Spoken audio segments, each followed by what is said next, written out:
নির্ধারিত সময়সূচি অনুযায়ী শুরু হলো 2024 মাধ্যমিক পরীক্ষা। আজ 2রা ফেব্রুয়ারি শুক্রবার নন্দকুমার ব্লকের 6টি সেন্টারে এবারে মাধ্যমিক পরীক্ষা হচ্ছে।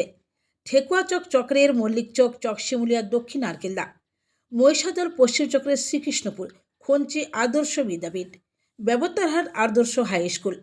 নন্দকুমার ব্লকে এই 6টি সেন্টারে মোট ছাত্র 1658, ছাত্রী 1799, মোট 3457 জন। সমস্ত পরীক্ষার সেন্টারে নন্দকুমার থানা ট্রাফিকের পক্ষ থেকে রাস্তা পারাপারের সমস্ত ব্যবস্থাই রাখা হয়েছে।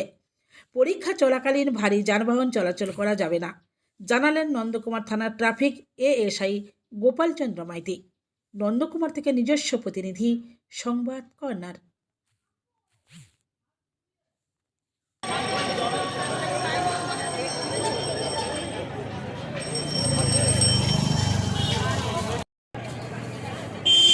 একজন এসছে, একজন আসেনি।